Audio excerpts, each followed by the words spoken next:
Hello and welcome to this lecture. आज के इस लेक्चर में हम स्टार्ट करने जा रहे हैं हमारा चैप्टर नंबर 10, जिसका नाम है यूजर डिफाइंड फंक्शन। ठीक है, इसको हम शॉर्टकट के अंदर बोल सकते हैं UDF, user defined function. Okay, इसके अंदर हम कुछ इतने सारे कॉन्सेप्ट देखने वाले हैं। सबसे पहला कॉन्सेप्ट है हमारा फंक्शन। अब एग्जैक्टली फंक्शन है क्या, ठीक है, फंक्शन के टाइप्स कितने हैं वो सब हम यहाँ पर देखने वाले हैं। तो चलिए सबसे पहले हम यहाँ पर डेव सी प्लस प्लस के एक न्यू एम्प्टी फाइल क्रिएट कर लेते हैं hello.c, जिसके अंदर यहाँ पर मैंने कुछ बेसिक सा स्ट्रक्चर लिखा हुआ है। ठीक है, अब यहाँ पर सबसे पहले तो आपको क्लियर करना होगा फंक्शन का कंसेप्ट एग्जैक्टली है क्या। ठीक है, तो मैं यहाँ पर कमेंट के अंदर लिख रहा हूँ, मल्टीलाइन कमेंट के अंदर सबसे पहले तो मैं यहाँ पर लिखूंगा फंक्शन की डेफिनेशन। अब फंक्शन एग्जैक्टली है क्या, a block of code that is reusable. ठीक है, इसको बोला जाता है फंक्शन। ओके, तो ये आपकी सिंपल डेफिनेशन हो गई। अब ब्लॉक ऑफ कोड यानी कि कुछ चुनिंदा लाइंस का कोड है, ठीक है, जिसको आप बार बार रीयूज कर सकते हो। ठीक है, उसी को बोला जाता है फंक्शन। अब फंक्शन के टाइप्स कितने होते हैं, तो जनरली फंक्शन के हमारे पास दो टाइप्स हैं। सबसे पहला है हमारे पास बिल्ट इन फंक्शन। क्या है, सबसे पहला है built in functions, and then after दूसरा है हमारा यूजर डिफाइंड फंक्शंस, जिसको हम शॉर्ट में बोल सकते हैं UDF। ओके, इस तरह से। अब जनरली फंक्शन यानी कि हमने समझा कि ये ब्लॉक ऑफ कोड है जिसको आप बार बार रीयूज कर सकते हो। ठीक है, लेकिन टाइप्स दो टाइप्स है, बिल्ट इन और user defined. Built in functions यानी कि कौन से फंक्शंस जो कि हमें खुद से क्रिएट नहीं करने पड़ते, जो कि जैसे ही हमने सी लैंग्वेज या फिर डेव सी प्लस प्लस को इंस्टॉल किया था तो उसके साथ प्री डिफाइंड फंक्शन हमें देखने को मिलते थे। ठीक है, फॉर एग्जाम्पल अगर मैं बात करूँ प्रिंट एफ की, तो प्रिंट एफ क्या है, वन टाइप ऑफ फंक्शन है। ठीक है, तो ये किस कैटेगरी के अंदर आएगा, बिल्ट इन के अंदर या फिर यूजर डिफाइंड के अंदर। तो ऑब्वियसली प्रिंट एफ जो है वो हमने तो नहीं बनाया, राइट, प्रिंट एफ तो बना बनाया मिल रहा है हमें। Print F one type of built in function है। ठीक है, सी लैंग्वेज ने ऑलरेडी हमें दिया है, हमें सिर्फ क्या करना है, इस फंक्शन का यूज करना है किसी को प्रिंट करने के लिए। फॉर एग्जाम्पल यहाँ पर मैंने लिख दिया हेलो वर्ल्ड। ठीक है, तो एक वन टाइप ऑफ क्या हो गया, बिल्ट इन फंक्शन हो गया। ठीक है, इस तरह से हमने देखे थ्रू आउट सिलेबस कई तरह के built in functions. For example scanf देखा हमने, right, gets, puts, फिर strcpy, strlwr, वो सब फंक्शंस क्या थे, बिल्ट इन फंक्शंस थे जो कि ऑलरेडी किसी के थ्रू बनाए हुए थे। लेकिन क्या हो अगर आपको अपना खुद का फंक्शन बनाना हो, यानी कि यूजर डिफाइंड फंक्शन, यूजर के थ्रू बना हुआ फंक्शन। ठीक है, तो वो भी आप क्रिएट कर सकते हो। सपोज यहाँ पर मैं लिखूंगा राहुल, तो क्या है, वैलिड है, नहीं, फिलहाल तो ये इनवैलिड है ना। ठीक है, राहुल नाम का तो कोई फंक्शन है ही नहीं, तो फिर आप इसे इस तरह से यूज भी नहीं कर सकते। ठीक है, तो हाँ, अगर राहुल नाम का फंक्शन एग्जिस्ट करता हुआ होगा तो फिर आप इसको यहाँ पर यूज कर सकोगे, लेकिन हमें मालूम है कि राहुल नाम का कोई बिल्ट इन फंक्शन है ही नहीं। ठीक है, तो अब क्या होगा, जैसे मैं यहाँ पर कंपाइल और रन करूंगा मेरी फाइल को, हमें एक एरर देखने को मिलेगी। राइट, यहाँ पर आप देख सकते हो ID रिटर्न 1 एग्जिट स्टेटस। क्यों, क्योंकि हमारा राहुल नाम का फंक्शन एग्जिस्ट ही नहीं करता, इसलिए। ठीक है, तो सबसे पहले तो अगर आपको राहुल को यूज करना है तो आपको उसको बनाना होगा, वो फंक्शन आप क्रिएट कर सकते हो। ठीक है, तो वो सब कैटेगरीज आती है यूजर डिफाइंड फंक्शंस के अंदर। ठीक है, अगर आपके द्वारा कोई नया फंक्शन क्रिएट किया जाता है तो वो आता है यूजर डिफाइंड फंक्शंस की कैटेगरी के अंडर। ओके, अब यूडीएफ के टाइप्स कितने होते हैं, यानी कि आप अपना नया फंक्शन किस अलग अलग टाइप्स की मदद से बना सकते हो, तो वो मैं यहाँ पर लिखूंगा मल्टीलाइन कमेंट के अंदर टाइप्स ऑफ यूडीएफ। अब हम अपना खुद का नया फंक्शन क्रिएट करना देखेंगे। ठीक है, अपना खुद का नया यूडीएफ डिफाइन करना सीखेंगे। तो यहाँ पर जनरली आपको 4 टाइप्स के यूडीएफ मिलेंगे। मैं सबसे पहले चारों का नाम यहाँ पर लिख देता हूँ। सबसे पहला टाइप होगा हमारा टेक नथिंग, रिटर्न नथिंग। ठीक है, दूसरा टाइप होगा हमारा टेक समथिंग, रिटर्न नथिंग। तीसरा टाइप होगा हमारे पास take nothing but return something. उसी तरह से हमारे पास चौथा टाइप से take something and then after last return something. ठीक है, तो हम इन चारों को डिटेल के अंदर देखने वाले हैं वन बाय वन। ठीक है, आपको यहाँ पर नाम को रट्टा मारने की जरूरत नहीं है। अगर आपको इन सभी को याद रखना है तो आप शॉर्ट फॉर्म में याद रख सकते हो। देखिए किस तरह से, सपोज हमारे पास यहाँ पर 4 अलग अलग वर्ड्स है, राइट, टेक, नथिंग, रिटर्न और नथिंग। तो इन सभी वर्ड्स का फर्स्ट लेटर आप उपाड़ लो, TNRN। ठीक है, उसको इकट्ठा करके यहाँ पर वो वर्ड बना दो। सबसे पहला वर्ड था टी, ठीक है, तो मैं यहाँ पर लिखूंगा टी। उसके बाद n, तो यहाँ पर हमें लिखना है n, उसके बाद r और n, ठीक है। तो हमने लिख दिया यहाँ पर r और n। तो इस तरह से आप पूरी लाइन को शॉर्ट फॉर्म के अंदर भी कॉल कर सकते हो, TNRN, यानी कि टेक नथिंग रिटर्न नथिंग, ठीक है। इसी तरह से आप सभी का शॉर्ट फॉर्म क्रिएट कर सकते हो। चलिए दूसरी वाली का क्या होगा, TSRN, उसी तरह से थर्ड वाली का TNRS, and then after last TSRS, ठीक है। तो हमें अपना खुद का कस्टम फंक्शन बनाना है, यानी कि यूजर डिफाइंड फंक्शन बनाना है, तो वो हम अलग अलग 4 तरीकों से क्रिएट कर सकेंगे, ठीक है। तो ये चार तरीके हमें डिटेल के अंदर देखने हैं। तो चलिए सबसे पहले स्टार्ट करते हैं TNRN, यानी कि टेक नथिंग और रिटर्न नथिंग, ठीक है। तो चलिए अब उसका स्ट्रक्चर क्या होगा वो मैं यहाँ पर लिख देता हूँ। सबसे पहले सपोज आपने यहाँ पर अपना खुद का नाम का एक कस्टम फंक्शन क्रिएट किया, फॉर एग्जांपल जॉन, ठीक है।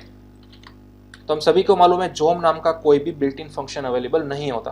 तो फिलहाल अगर मैं प्रोग्राम को सेव करके रन कराने की ट्राई करूंगा तो हमें क्या मिलेगी, एरर मिलेगी, ठीक है। यहाँ पर ID रिटर्न 1 एग्जिस्ट स्टेटस, क्यों, क्योंकि अनडिफाइंड रेफरेंस टू जॉन नाम का कोई भी बिल्ट इन फंक्शन अवेलेबल नहीं है। तो सबसे पहले तो आपको उसे क्रिएट करना होगा, ठीक है। अब देखिए ये थोड़ा सा क्रिटिकल स्टेप होगा आपके लिए फर्स्ट टाइम, ध्यान रखना है, नोट डाउन करते जाना है 1 बाय 1 किस तरह से आप अपना खुद का फंक्शन बना सकते हो।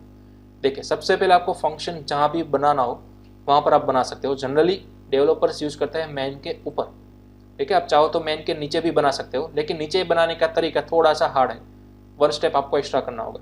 इसलिए सबसे पहला तरीका आपका है, जब भी आप फंक्शन क्रिएट करते हो हमेशा मेन के ऊपर करो, ठीक है। यहाँ पर हाँ, आपने जो लाइब्रेरी फाइल इंपोर्ट कराई है उसके नीचे करना है, ठीक है। ये वाला एरिया है, यहाँ पर आप कहीं पर भी कर सकते हो। चले सपोज आपको जॉन नाम का एक फंक्शन क्रिएट करना है, तो आप क्या लिखोगे, सबसे पहले आपको लिखना है जॉन इस तरह से, देन आफ्टर आपको लगाना है पैरेंथेसिस, और उसके बाद आपको लगानी है उसकी कर्ली ब्रैकेट्स, ठीक वैसा ही जैसा कि हमने मेन के साथ किया था स्टार्टिंग में, ठीक है। तो यहाँ पर मेन क्या था, हमारा फंक्शन ही था ना, बट ये तो बिल्ट इन फंक्शन है, हमें अपना खुद का फंक्शन क्रिएट करना था जिसका नाम था जॉन। तो इस तरह से हम क्रिएट कर सकते हैं अपना कोई भी फंक्शन, ठीक है। जॉन नेम लिख दिया, उसके बाद पैरेंथेसिस और उसके बाद पेयर ऑफ कर्ली ब्रैकेट्स, ठीक है। इस तरह से आपको बनाना था आपका फर्स्ट कस्टम फंक्शन, यानी कि यूजर डिफाइंड फंक्शन। अब इस बॉडी के अंदर आप चाहो तो कुछ भी करवा सकते हो, कितनी भी लाइन का कोडिंग कर सकते हो। सिंपल मैं यहाँ पर 2 लाइन लिखूंगा, प्रिंट एफ, यहाँ पर मैंने लिख दिया हेलो, उसके बाद /n, then after again printf, और यहाँ पर मैंने लिख दिया आई एम जॉन, ठीक है। इस तरह से चलिए अब ये जो आपने फंक्शन बनाया ना उसको क्या बोला जाता है, definition of function. Definition of function यानी कि सबसे पहले तो आपको क्या करना होगा, फंक्शन को बनाना होगा, ठीक है। आपको डिफाइन करना होगा। तो जब आप फंक्शन डिफाइन कर लेते हो तभी तो आप यहाँ पर मेन के अंदर कॉल कर सकोगे, ठीक है। तो इस वाली लाइन को बोला जाता है कॉलिंग द फंक्शन, ठीक है। तो इसको रियल वर्ल्ड के साथ मैच करते हैं। सपोज आपके पास अपने स्मार्टफोन के अंदर कॉन्टेक्ट्स नाम की एप्लीकेशन है जिसके अंदर आप अपने रिलेटिव्स या फिर अपने फ्रेंड्स को कॉल लगा सकते हो, राइट। तो फॉर एग्जांपल मेरा नाम था मेन, ठीक है। मेरा नाम क्या है फिलहाल मेन, मुझे कॉल करना था जॉन को, तो मैंने क्या किया, कॉलिंग किया, ठीक है। जॉन को मैंने कॉल किया अपने स्मार्टफोन के अंदर से। लेकिन मैं जॉन को कब कॉल कर सकूंगा, जब मेरे पास जॉन का कॉन्टैक्ट नंबर होगा तभी मैं कॉल कर सकूंगा, राइट। तो यहाँ पर वही सिनारियो है। देखिए आपने जॉन को कॉल किया, लेकिन आपका कंपाइलर फाइंड करेगा क्या मेन के ऊपर जॉन की डेफिनेशन है, क्या जॉन का कॉन्टैक्ट नंबर है यहाँ पर। अगर है तो वो उसको कॉल करेगा, और उसको कॉल करने के बाद जॉन की बॉडी के अंदर आपने जितने भी स्टेटमेंट लिखे हुए होंगे वो सभी के सभी एग्जीक्यूट हो जाएंगे, ठीक है। अब देखिए हो क्या रहा है, सबसे पहले जैसे आप यहाँ पर कंपाइलर रन करोगे तो ध्यान रखिएगा आप यहाँ पर जितने भी चाहो उतने फंक्शन बना सकते हो, लेकिन आपका कंपाइलर रन होने के बाद always and always first of all main function को ही एग्जीक्यूट करता है। फिर भले ही आपने जॉन को मेन के ऊपर लिखा है, लेकिन जॉन को कभी भी कॉल नहीं करेगा। इस तरह से आप 1000 लेकर कितने भी चाहो उतने फंक्शंस एक ही फाइल के अंदर क्रिएट कर सकोगे, ठीक है। लेकिन जब भी आप प्रोग्राम को रन करोगे आपका compiler always and always first time main को ही कॉल करेगा, यानी कि आपका प्रोग्राम का स्टार्टिंग पॉइंट क्या हो गया, मेन फंक्शन, ठीक है। चलिए मेन फंक्शन के अंदर आया आपका कंपाइलर ने देखा आपने जॉन को कॉल किया है, राइट। तो अब आपका कंपाइलर ऊपर फाइंड करने जाएगा, सबसे ऊपर जाएगा, क्या studio.h फाइल में से जॉन मुझे मिलेगा, नहीं मिलेगा क्योंकि वहां पर बना ही नहीं है, राइट। तो यहाँ पर इस एरिया के अंदर फाइंड करने आएगा। क्या यहाँ पर जोन बना हुआ है? हाँ बना हुआ है। तो अब आपको यहाँ पर मिल गया जोन, ठीक है। तो अब आप क्या करोगे, यानी कि आपका कंपाइलर क्या करेगा कि जोन को कॉल करेगा, ठीक है। अब जोन की जो बॉडी है वो एग्जीक्यूट हो जाएगी, ठीक है। जब भी आपने जोन को कॉल किया, आपका कंपाइलर जंप करेगा जोन नाम की बॉडी के अंदर और उसके दोनों स्टेटमेंट हो जाएंगे रन। ओके, तो इस तरह से आपका कंपाइलर काम करेगा। ओके, चलिए अगेन फिर से मैं समझा रहा हूं। जब भी आप प्रोग्राम को कंपाइल एंड रन करोगे, मेन फंक्शन आपका रन होगा, उसके अंदर आपने लिखा हुआ है जोन, यानी कि आपका कंपाइलर जोन को फाइंड करता हुआ जाएगा ऊपर, ठीक है। यहाँ से है नहीं, इस फाइल में से नहीं आ रहा, तो थोड़ा नीचे आएगा। क्या यहाँ पर बना हुआ है जोन नाम का फंक्शन? हाँ यहाँ पर बना हुआ है। तो अब उसको जोन नाम का कॉन्टेक्ट मिल गया, तो अब उसकी बॉडी के अंदर जितने भी स्टेटमेंट हो गए वो 1 बाय 1 रन हो गए, दैट्स ऑल, ठीक है। जैसे ही रन हो गए, आपका कंपाइलर यानी कि आपका प्रोग्राम का फ्लो अगेन मेन के अंदर आ जाएगा और नेक्स्ट लाइन अगर आपने यहाँ पर कुछ लिखा हुआ होगा तो वो रन करेगा, ठीक है। इस तरह से आपका फंक्शन कॉल होता है। चलिए अब मैंने सेव किया, अगेन कंपाइल एंड रन किया, तो अब देखिए आपके आउटपुट के अंदर 2 लाइन आपको देखने को मिल गई, हेलो आई एम जॉन, ठीक है। तो इस तरह से आपको बनाना था अपना कस्टम यूजर डिफाइंड फंक्शन, ठीक है। अब इसका फायदा क्या होगा, तो देखिए सबसे पहले फंक्शन की डेफिनेशन क्या थी, अ ब्लॉक ऑफ कोड। तो देखिए ये हमारा ब्लॉक ऑफ कोड हो गया, ठीक है। अब नेक्स्ट दैट इज रीयूजेबल, यानी कि आप उसको बार बार कॉल कर सकोगे, बार बार यूज कर सकोगे। किस तरह से? हमने बनाया तो एक ही टाइम ना, राइट। अब आप उसको जितनी बार चाहो उतनी बार कॉल कर सकोगे। फॉर एग्जाम्पल मैंने अगेन कॉल किया जॉन को, ठीक है, 2 बार किया, तो क्या होगा, 2 बार आपकी ये वाली लाइन चलेगी, यानी कि फर्स्ट टाइम जैसे ही कंपाइलर को जॉन मिलेगा तो वो डायरेक्टली ऊपर जाएगा यहाँ पर और ये वाला स्टेटमेंट रन कर देगा। फिर अगेन नीचे आएगा नेक्स्ट लाइन की तरफ, नेक्स्ट लाइन के अंदर अगेन आपने कॉल किया जॉन को, तो अगेन आपका कंपाइलर का फ्लो ऊपर जाएगा और ये वाला स्टेटमेंट रन कर देगा, ठीक है। तो चलिए अगेन मैं करूँगा फाइल को सेव, कंपाइल एंड रन, तो अब आपको देखने को मिलेगा hello I am John 2 bar print होकर आ चुका है, ठीक है। तो इस तरह से आप रीयूज यानी कि कॉल कर सकते हो मल्टीपल टाइम्स किसी भी फंक्शन को, और आप फंक्शन का नाम कुछ भी रख सकते हो, ठीक है, कुछ भी। फॉर एग्जाम्पल यहाँ पर मैंने लिख दिया रेड, तो अब आपको किसको कॉल करना होगा, रेड को, ठीक है, और जितनी भी बार चाहो उतनी बार कॉल कर सकोगे। चलिए यहाँ पर मैं कुछ स्टेटमेंट चेंज करूँगा, for example my colour is red, ठीक है, आपके ऊपर है, आप चाहो तो यहाँ पर कुछ भी लिख सकते हो। चलिए अगेन कंपाइल एंड रन, तो आप देखिए hello my colour is red वो आपको 2 बार प्रिंट होने को दिख रहा है, ओके। अब नेक्स्ट, जैसा कि मैंने आपको बताया फंक्शन का नाम कुछ भी रख सकते हो, लेकिन वेरिएबल का नाम बनाने के जो रूल्स थे वही रूल्स यहाँ पर सेम अप्लाई हो गए, यानी कि आप फंक्शन का नेम कुछ भी लिखो बट स्टार्टिंग के अंदर न्यूमेरिक वैल्यू नहीं आनी चाहिए, ठीक है। हाँ, अगर यहाँ पर कोई बीच में आती है, यहाँ पर लास्ट के अंदर आती है तो वो चलेगा, लेकिन स्टार्टिंग के अंदर कभी भी फर्स्ट लेटर आपका न्यूमेरिक वैल्यू नहीं होना चाहिए, ठीक है। आप चाहो तो अंडरस्कोर लगा सकते हो फर्स्ट कैरेक्टर, लेकिन न्यूमेरिक कभी भी नहीं, ओके।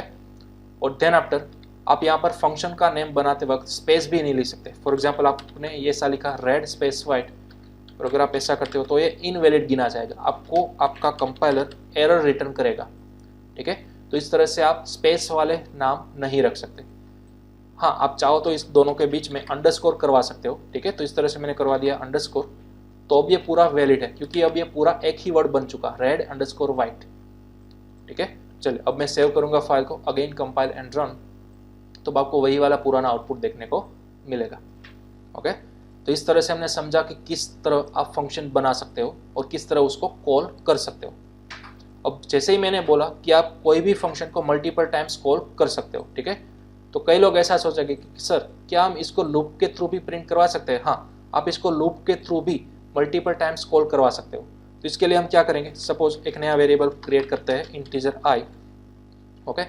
अब मैं क्या करूँगा, इसको इंडिविजुअली मैंने जो कॉल किया है उसको मिटा दूंगा और यहाँ पर एक फॉर लूप घुमाऊंगा, जितनी भी बार चाहो आप उतनी बार घुमा सकते हो और कॉल करवा सकते हो। For example i is equal to 1 से आई लेस और इक्वल टू 10, ठीक है। मुझे 10 बार क्या करना है, रेड वाइट को कॉल करना है, तो मैं यहाँ पर सिंपल क्या कर दूंगा, कॉल कर दूंगा इस तरह से, ठीक है। सिंपल फंक्शन को कॉल किस तरह से करना है, फंक्शन का नेम लिखिए, then after pair of parenthesis, ठीक है, दैट्स ऑल, इतना ही आपको करना था। चलिए अब मैंने सेव किया फाइल को, अगेन कंपाइल एंड रन, तो अब आप देखिए आपका पूरा का पूरा फंक्शन 10 बार आपका चल चुका है, 10 बार कॉल हो चुका है, ठीक है। और उसका आउटपुट भी आपको यहाँ पर देखने को मिलता है टोटल 10 टाइम्स, ओके, तो ये एडवांटेज है आपका फंक्शन को बनाने का। फंक्शन यानी कि ब्लॉक ऑफ कोड। अगर आपके कुछ ऐसे स्टेटमेंट है जो कि आपके पूरे प्रोग्राम के अंदर बार बार रिपीट होते ही जा रहा है, उसको बार बार यहाँ पर मत लिखो, उसको क्या करो, एक स्निपेट के अंदर सेव कर दो इस तरह से, ठीक है। इसको कई लोग स्निपेट भी बोलते हैं प्रोग्रामिंग की पर्सपेक्टिव से। ओके, तो उस स्टेटमेंट को यहाँ पर आपने स्टोर कर दिया, कोई नाम दे दिया। अब जब भी आपको ये दोनों स्टेटमेंट चाहिए अपने प्रोग्राम के अंदर, आप अगेन ये दो स्टेटमेंट नहीं लिखोगे, बल्कि रेड वाइट को सिंपल क्या कर दोगे, कॉल कर दोगे, ठीक है, और वो आपका काम कर देगा। ओके, तो इस तरह से आप कोई भी फंक्शन बना सकते हो और उसे कॉल भी कर सकते हो मल्टीपल टाइम्स, ठीक है। तो चलिए, अब आप चाहो तो इसका स्क्रीनशॉट ले सकते हो। ये हो गया आपका फर्स्ट टाइप का फंक्शन TNRN, यानी कि take nothing return nothing. Okay, लेकिन यहाँ पर एक चीज़ अभी भी मिसिंग है। देखिए, कभी भी आप वेरिएबल बनाते थे तो वेरिएबल का क्या स्पेसिफाई करना होता था, हमें डेटा टाइप स्पेसिफाई करना होता था, राइट। तो इसी तरह से जब भी आप कोई फंक्शन क्रिएट करते हो तो फंक्शन का भी डेटा टाइप हमेशा यहाँ पर देना होता है।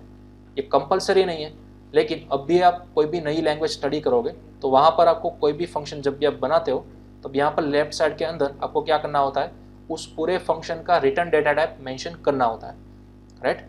तो यहाँ पर देखिए, फिलहाल आपकी बॉडी के अंदर काम क्या हो रहा है, ओनली एंड ओनली प्रिंट ही हो रहा है, ठीक है। तो प्रिंट होने के लिए आपको कोई भी वैल्यू रिटर्न नहीं करानी पड़ रही, ठीक है। थोड़ी देर में आपको पता चलेगा एग्जैक्टली रिटर्न चीज़ क्या है, ठीक है। लेकिन हमें यहाँ पर देखिए वर्ड को समझना है। सबसे पहले फर्स्ट वर्ड हमारे पास है टेक नथिंग, यानी कि जब भी आपने रेड वाइट को कॉल किया तब आप पैरेंथेसिस के अंदर कोई भी डेटा पास नहीं कर रहे, ठीक है। चलिए, फॉर एग्जांपल वही हमारा पुराना वाला एग्जांपल लिख देते हैं जॉन, और यहाँ पर मैं कर देता हूँ जॉन, ठीक है। अगेन ये हमारी फॉर लूप जो थी उसको मैं मिटा देता हूँ। इस तरह से बड़ा ही सिंपल, मैंने एक ही टाइम क्या किया, जॉन को कॉल किया, ठीक है। जॉन को कॉल किया, लेकिन उसको मैंने कोई डेटा पार्सल नहीं किया, डेटा को मैंने कोई पास नहीं किया, ठीक है। तो इस तरह से यहाँ पर वर्ड बना हुआ है टेक नथिंग, यानी कि जॉन को मैंने सिर्फ कॉल ही किया, उसको मेरे को यहाँ से डेटा पास नहीं कर रहा, यानी कि आपके पूरे पैरेंथेसिस है वो क्या रहेंगे, एम्प्टी रहेंगे, ठीक है, पूरे के पूरे खाली रहेंगे। देखिए, तो जब भी कोई फंक्शन के पैरेंथेसिस पूरे के पूरे एम्प्टी होते हैं तो उस पूरे फंक्शन को बोला जाता है टेक नथिंग, ठीक है। किस तरह से बोला जाता है, टेक नथिंग।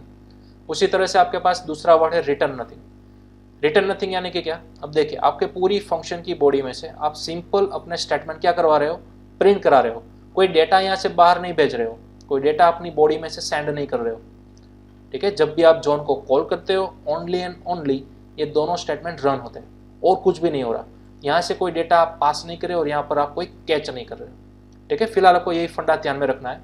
जैसे जैसे हम चारों टाइप्स पढ़ लेंगे डिटेल के अंदर तब आपको कंप्लीटली अंडरस्टैंड हो जाएगी, ठीक है। फिलहाल यहाँ पर हमने कोई भी रिटर्न वाली लाइन नहीं लिखी, इसका मतलब हमारे पूरे फंक्शन का टाइप क्या है, रिटर्न नथिंग, ठीक है।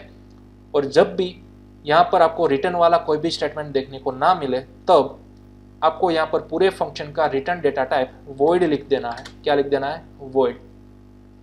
अब वॉइड है एक डेटा टाइप है, जैसे कि हम वेरिएबल बनाते समय यहाँ पर क्या लिखते थे, इंट या फिर फ्लोट या फिर कैर, ठीक है, उस तरह का कोई डेटा टाइप हमें देना पड़ता था। तो उसी तरह से ये जो वॉइड है ना वो एक डेटा टाइप है। तो आप बोलोगे कि सर इंटीजर है वो बिना पॉइंट वाली वैल्यू स्टोर करता था, फ्लोट जो है वो पॉइंट वाली वैल्यू स्टोर करता था, राइट। तो वॉइड किस टाइप की वैल्यू सेव करेगा, तो सबसे पहले तो वॉइड यानी कि नथिंग, वॉइड यानी कि कोई भी किसी भी टाइप की वैल्यू सेव नहीं करेगा, एकदम एम्प्टीनेस को रिप्रेजेंट करता है वॉइड, ठीक है। वॉइड का मीनिंग ही यही है, वॉइड यानी कि एकदम एम्प्टी, नथिंग। जब भी आप अपना फंक्शन कॉल करोगे आपका कंपाइलर जंप करेगा, यहाँ पर दोनों स्टेटमेंट प्रिंट कर देगा, दैट्स ऑल। कंपाइलर का काम इतना ही था, फंक्शन को कॉल करो, उसके अंदर मौजूद स्टेटमेंट्स को रन कर दो, ठीक है। लेकिन यहाँ पर आपने कोई भी रिटर्न वाला स्टेटमेंट फिलहाल नहीं लिखा है। इतना आपको याद रखना है कि कोई भी फंक्शन की बॉडी के अंदर अगर आपको रिटर्न वाला स्टेटमेंट देखने को नहीं मिलता तो आपको उस फंक्शन को क्या कर देना है, वॉइड से रिप्रेजेंट कर देना है। अब ये पूरे फंक्शन का रिटर्न डेटा टाइप क्या हो गया, वॉइड हो गया, ठीक है। तो यहाँ पर देखिए ये मेन जो है, मेन भी तो क्या था हमारा, एक फंक्शन ही था ना। तो मेन के अंदर क्या अभी तक हमने कभी भी रिटर्न वाली स्टेटमेंट लिखी नहीं, लिखा ना, राइट। तो आप मेन के आगे भी क्या लगा सकते हो, वॉइड लगा सकते हो, ठीक है। तो इसलिए अगर आप कभी भी इंटरनेट पर सर्च करोगे तो कई बार आपको प्रोग्राम के आगे यानी कि मेन फंक्शन के आगे वॉइड देखने को मिलता था, ठीक है। तो उसका रीज़न ये था कि पूरी फंक्शन की बॉडी में से सिर्फ आप प्रिंट ही करा रहे हो या फिर कुछ अपने काम कर रहे हो, लॉजिकल ऑपरेशंस, लेकिन आपकी बॉडी में से कोई भी एक लाइन रिटर्न वैल्यू नहीं कराती थी। इसलिए आपको पूरी बॉडी का फंक्शन का डेटा टाइप क्या लिखना है, void लिखना है, ठीक है, इतना आपको ध्यान में रखना है। तो अब ये कंप्लीटली हमारा हो गया TNRN, ठीक है। चलिए, ये हमारा फर्स्ट टाइप था, कौन सा, TNRN, ओके। चलो अब आप इसको नोट डाउन कर सकते हो, पूरा कंप्लीट हो चुका है हमारा फंक्शन। और हाँ, ऐसे आप फंक्शन जितने भी चाहो उतने बना सकते हो, ठीक है। सिंपल एक फंक्शन आपने यहाँ पर बनाया तो दूसरा फंक्शन आप यहाँ पर बना दो, ठीक है। जो भी आप नाम रखना चाहो वो कर दो और यहाँ पर आप कॉल करो जितनी भी बार आपको जरूरत है उतनी बार, ठीक है। तो यह था हमारा फर्स्ट टाइप TNRN, ओके। चलिए अब नेक्स्ट आगे बढ़ेंगे। हमारा दूसरा टाइप है टेक समथिंग रिटर्न नथिंग, ठीक है, यानी कि TSRN। चलिए तो अब मैं यहाँ पर दूसरा टाइप बनाऊंगा, take something return nothing, okay. तो सबसे पहले रूल क्या था हमारा, सबसे पहले तो हमें क्रिएट करनी थी हमारी फंक्शन की डेफिनेशन, क्योंकि अगर हमारे पास डेफिनेशन होगी तभी आप मेन के अंदर उसको यूज कर सकोगे, ओके। फिलहाल हमें जोन का कुछ काम नहीं है तो इसको मैं कर देता हूँ कमेंट आउट। और ये हमारा कौन सा था फंक्शन, TNRN वाला था, ठीक है। चलिए अब मैं क्या करूँगा, सपोज मेरे कोई दूसरा फ्रेंड है, उस दूसरे फ्रेंड को मैं कॉल करूँगा, फॉर एग्जाम्पल उसका नाम था राहुल, ठीक है, इस तरह से। तो राहुल को मैंने कॉल किया, लेकिन राहुल को मैं कब कॉल कर सकूंगा, जब वो ऊपर बना हुआ होगा तभी, ठीक है। तो सबसे पहले हम राहुल को क्रिएट करेंगे इस तरह से। तो ये हमारा बन गया simple UDF, user defined function. अब आपको इसकी बॉडी के अंदर जो भी काम करवाना हो वो आप बड़ी आसानी से करवा सकते हैं, ठीक है। लेकिन यहाँ पर आपको नोटिस करोगे मैंने फर्स्ट लेटर क्या किया, कैपिटल किया, ठीक है। तो ये अगर डेवलपर की विजन से देखा जाए, ठीक है, तो कभी भी कोई भी आप फंक्शन बनाते हो तो कभी भी आपको फर्स्ट लेटर स्मॉल में या फिर कैपिटल के अंदर नहीं लिखना है, आपको ऑलवेज लोअर केस के अंदर लिखना है, इस तरह से, ठीक है। आप कभी भी फंक्शन बनाते हो तो ये आपको फर्स्ट लेटर कभी भी कैपिटल लेटर के अंदर या फिर अपर केस के अंदर नहीं लिखना है, बल्कि स्मॉल लेटर के अंदर लिखना है, ठीक है। ये कोई स्ट्रिक्ट रूल नहीं है, बल्कि एक प्रोग्रामिंग की कन्वेनियंस है, ठीक है। तो उस कन्वेंशन को ही हम फॉलो करेंगे यहाँ पर। और फंक्शन का नाम जो भी बनाओ, try to start with small letter, okay. चलिए अब जब मैं राहुल को कॉल करूंगा, मैं राहुल को कोई डेटा भी पास करूंगा। सपोज राहुल जो है वो मेरा दूसरी कंट्री में फ्रेंड है, ठीक है। सपोज ये जो राहुल है वो इंडिया के अंदर नहीं है, सपोज ये कनाडा के अंदर है। तो मैंने राहुल को कॉल किया इन्फॉर्म करने के लिए कि मैं तुम्हें यहाँ से 5000 रुपीज़ सेंड कर रहा हूँ, ठीक है। इस तरह से मैंने राहुल को कॉल किया इन्फॉर्म करने के लिए कि भाई मैं तुम्हें 5000 रुपीज़ यहाँ से पार्सल कर रहा हूँ, तुम वहाँ पर कनाडा के अंदर उसको रिसीव कर लेना, ठीक है। तो यहाँ पर मैंने कुछ डेटा भेजा, राइट। राहुल को कॉल करने के साथ ही साथ मैंने क्या भेजा, कुछ डेटा भेज दिया। तो अब राहुल का काम क्या होगा कनाडा के अंदर, राहुल को उस डेटा को यहाँ पर कैच करना होगा। यहाँ पर मैंने 5000 भेज दिया, तो अब राहुल का काम है यहाँ पर कैच करना। कहाँ पर कैच करेगा, पैरेंथेसिस के अंदर ही। तो अब देखिए 5000 यानी कि कोई सिंपल डेटा है, राइट। तो कोई भी डेटा को आप प्रोग्रामिंग लैंग्वेज के अंदर कहाँ पर सेव करोगे, ऑब्वियसली वेरिएबल के अंदर सेव करोगे, राइट। तो सपोज मैंने यहाँ पर बना दिया एक वेरिएबल n, तो अब आपका 5000 डेटा जो है वो कहाँ पर आ गया, n के अंदर स्टोर हो गया।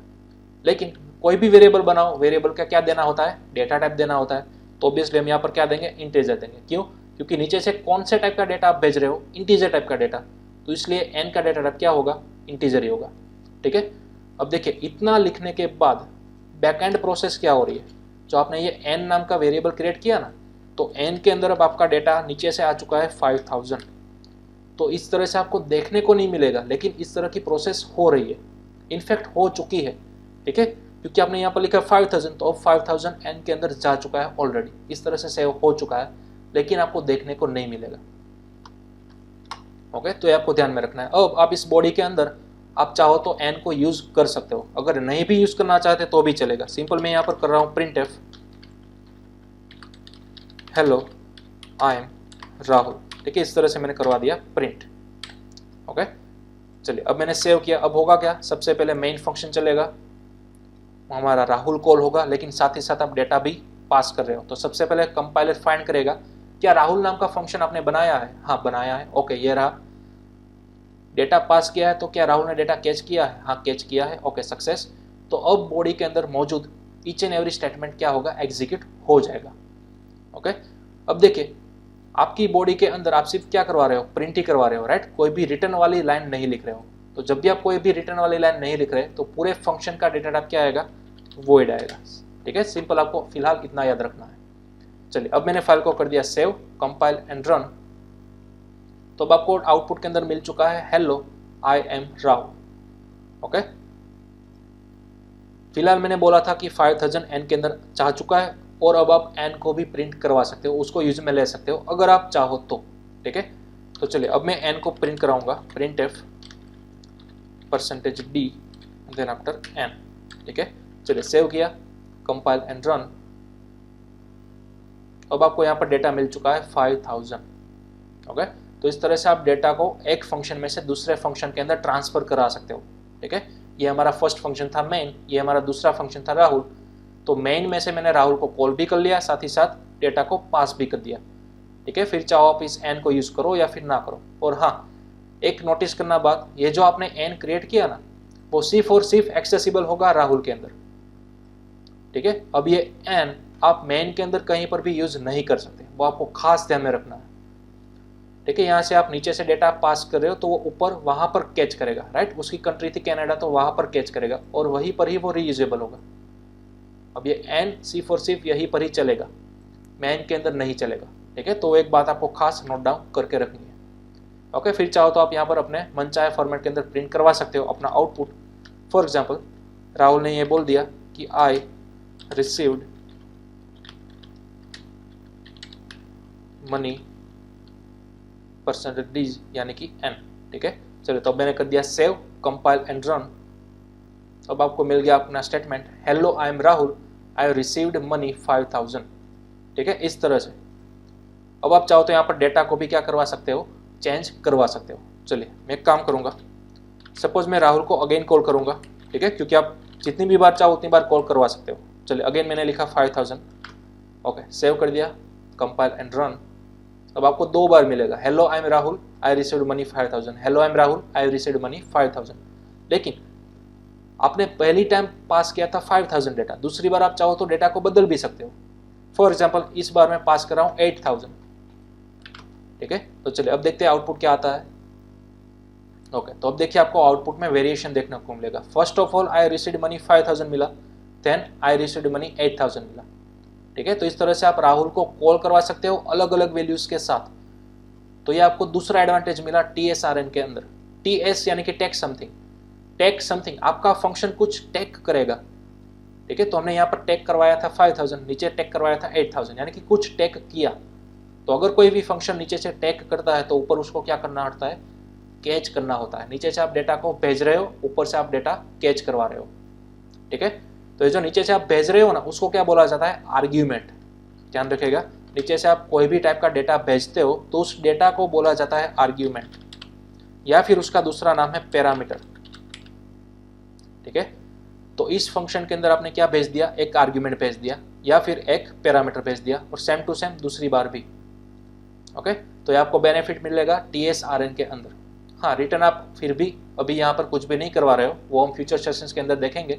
फिलहाल हम क्या कर रहे हैं, सिंपल प्रिंट करवा रहे हैं, राइट। तो जब भी रिटर्न नथिंग आए तो आपको डेटा टाइप लगा देनी है वॉइड। ओके, चलिए तो इतना हम नोट डाउन कर लो। इस तरह से आप एक ही फंक्शन को अलग अलग टाइप का डेटा पास करके कॉल करवा सकते हो। ओके, चलिए अब उसी टाइप का यानी कि TSRN का ही मैं एक नया वर्जन क्रिएट करूंगा। ठीक है, चलिए अब इसको मैं कर देता हूं कमेंट आउट। चलिए अब मैं क्या करूंगा, एक नए टाइप के फंक्शन को कॉल करूंगा, फॉर एग्जांपल एडिशन। तो क्या एडिशन नाम का बिल्ट इन फंक्शन है? नहीं है। ठीक है, तो हमें क्या करना होगा, उसको अगेन क्रिएट करना होगा। ठीक है, इसका टाइप भी क्या है, TSRN रहेगा। ओके, तो मैंने फंक्शन को कॉल किया, बनाया, उसको डिफाइन किया। ठीक है, तो इस तरह से मैंने उसकी बॉडी बना दी और उस तरह से यहाँ पर मैंने नीचे क्या कर दिया, कॉल कर दिया।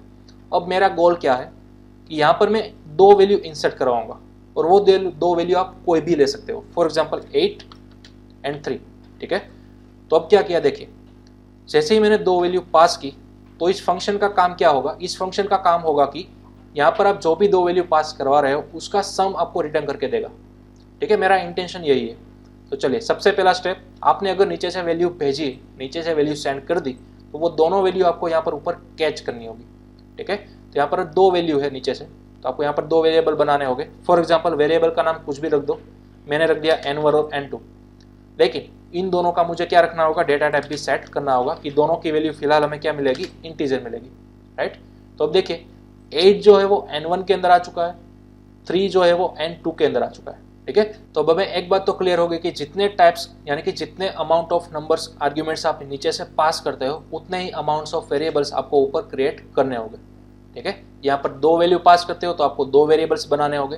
यहाँ पर से अगर आप 3 वैल्यू पास आउट करते हो तो ऊपर आपको 3 वेरिएबल्स बनाने होंगे, ठीक है। और सपोज दोनों के दोनों इंटीजर है तो आपको यहाँ पर इंडिविजुअली लिखना होगा इंटीजर, ठीक है। आप इस तरह से नहीं बना सकते इंटीजर n1 और n2 जिस तरह से आप नॉर्मली डिक्लेयर किया करते थे, ठीक है। तो इस तरह से यहाँ पर नहीं चलेगा, आपको इंडिविजुअली फंक्शन के अंदर स्पेसिफाई करना होगा उसका डेटा टाइप, ओके। तो अब 8 चला गया n1 के अंदर, 3 चला गया n2 के अंदर। अब हमारा गोल क्या था, हमें इन दोनों का क्या करना था, सम करना था, ठीक है। तो मैंने यहाँ पर लिख दिया printf सम इज %d और यहाँ पर मैंने करवा दिया दोनों का सम n1 plus n2, that's all. चलिए अब किया मैंने save, again compile and run, ठीक है। तो अब आपका सम क्या आ गया, 11 आ गया, ठीक है, 8 और 3 का सम। अब आप जितनी भी बार चाहो उतनी बार अपने एडिशन फंक्शन को कॉल करवा सकते हो अलग अलग वैल्यूज पास आउट करने के बाद, ठीक है। तो चलिए अब मैंने इसको सेव किया, again compile and run, okay. तो अब आपको देखिए नया आउटपुट मिल गया, सम इज 8, ठीक है। अब आपको 5 और 3 का सम देखने को मिलेगा। चलिए मैंने यहाँ पर लिख दिया /n, सेव किया, अगेन कंपाइल एंड रन। तो देखिए आपको दोनों सेम आउटपुट देखने को मिल रहे हैं, ठीक है। सम इज 11 और सम इज 8 यानी कि सेम एक ही फंक्शन के जनरेट हुए आउटपुट। और हाँ, यहाँ पर भी रिटर्न नथिंग है, यानी कि कोई भी आपको रिटर्न वाली लाइन देखने को ना मिले तब आपको कंपलसरी यहाँ पर आगे क्या लगा देना है, वॉइड, ओके। तो ये आपका सेकंड एग्जांपल था TSRN का, यानी कि जितने चाहो उतने पैरामीटर्स आप यहाँ पर पास आउट करवा सकते हो, ओके। अब अगर आप चाहो तो दोनों का डेटा टाइप अलग अलग भी रख सकते हो। सपोज मैंने यहाँ पर लिख दिया 3.2, दूसरे के अंदर लिख दिया 3.8। तो फर्स्ट पैरामीटर आपका इंटीजर का हो गया, लेकिन सेकंड पैरामीटर क्या हो गया, फ्लोट वाला हो गया, राइट। तो अब आपको यहाँ पर चेंज करनी होगी डेटा टाइप आपकी फ्लोट वाली। अब ऑब्वियसली बात है कि आप इंटीजर और फ्लोट का सम करोगे तो आपको रिजल्ट किसके अंदर मिलेगा, फ्लोट के अंदर। तो आपको यहाँ पर फॉर्मेट स्पेसिफायर भी चेंज करना होगा %f, ओके। चलिए अब सेव किए, अगेन कंपाइल एंड रन।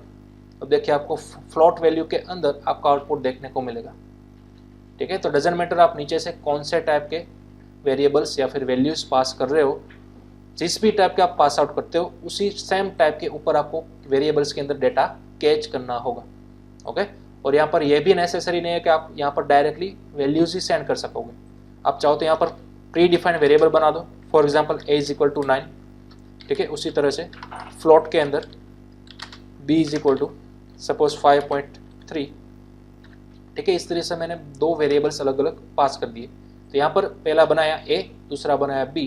आप यहाँ पर पास आउट कर सकते हो a, b, ठीक है। इनडायरेक्टली आपका 9 और 5.3 यहाँ पर पास हो चुका है, ठीक है। और अब a की वैल्यू n1 के अंदर आ गई, उसी तरह b की वैल्यू n2 के अंदर आ चुकी है। चलिए अब मैंने किया save, again compile and run. अब आपको आपका फाइनल आउटपुट देखने को मिल जाएगा, सम इज 14.3, ठीक है। इस तरह से भी आप करवा सकते हो। हाँ, अगर आप चाहो तो इन दोनों की वैल्यू यूजर के थ्रू scanf फंक्शन के जरिए भी ले सकते हो और यहाँ पर पास आउट करवा सकते हो, ठीक है। तो आपका सेकंड एडिशन था TSRN UDF का, ओके। चलिए अब आप इसको भी नोट डाउन कर सकते हो, ओके। चलिए तो आज के सेशन में हम इतना ही रखते हैं, ठीक है। आपको प्रैक्टिस करनी है दोनों टाइप की, TNRN और TSRN। नेक्स्ट सेशन के अंदर हम देखेंगे TNRS टाइप के और TSRS टाइप के फंक्शंस, ठीक है, किस तरह से क्रिएट करते हैं।